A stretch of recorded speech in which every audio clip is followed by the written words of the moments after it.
ওর কাছে কি তার হাতে কি জিন্দেগি। তার বলবো ভাই, জিন্দেগি তোমার হাতে না, জিন্দেগি আল্লাহর হাতে।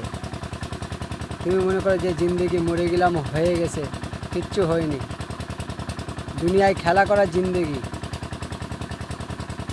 দুনিয়ায় খেলার জিন্দেগি, আসল জিন্দেগি তো ওই জায়গায় দেখা হবে তোমাদের হাসরে।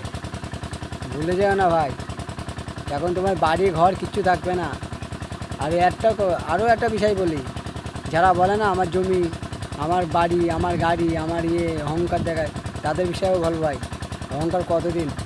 সামনে তোমার আল্লাহ দিয়েছে বহু কিছু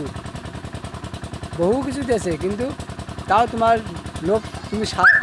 লোভ তোমার যাচ্ছে না। কিন্তু এইটুখানি যখন হয়ে যাবে না, তখন তোমার জায়গা, জমি, ভিটে বাড়ি সব কিছু তোমার বরবাদ হয়ে যাবে, খুঁজে পাবা না ভাই।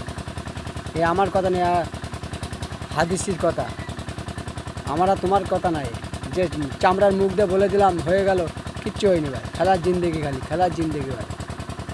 আর তাদের বিষয়ে কি জানো, তারা লোভ সামলাতে পারে না। লোভ সামলাতে পারে না, তারা কি বলবে?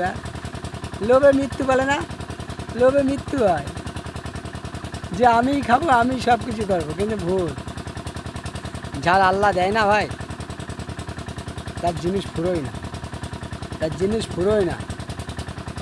যে গরিব আছে সেও খায় মাছ গোছ, আর যে বড় লোক আছে সেও খায় মাছ গোছ। বুঝেছো? আল্লাহ বলেছে না, নীতি ঠিক করো ভাই, নীতি। এই নীতি হচ্ছে সব কিছু। নীতি তোমার যদি ভালো থাকে, সবাই যদি এক চোখ দিয়ে দেখো, তো তোমার আল্লাহ তোমার এক চোখ দিয়ে দেখো। আর তুমি যদি দু চোখ দিয়ে যদি দেখো, তা তো আল্লাহ তোমার সামান্য পিঁপড়ের মতো রেখে দেবে। মনে করো ভাই যে আমার কাছে সব কিছু আছে, কালকে নাও থাকতে পারে। কালকে ভুলে যাবে নাকি? কিচ্ছু থাকবে না কালকে, চলে যেতে হবে সাদা কাপড় নিয়ে। কথাটা হয়তো বললে খারাপ লাগবে ভাই, ভেবে দেখো, বালিশি মাথাতে শুয়ে শুয়ে চিন্তা করে দেখো, তারপরে বলবা।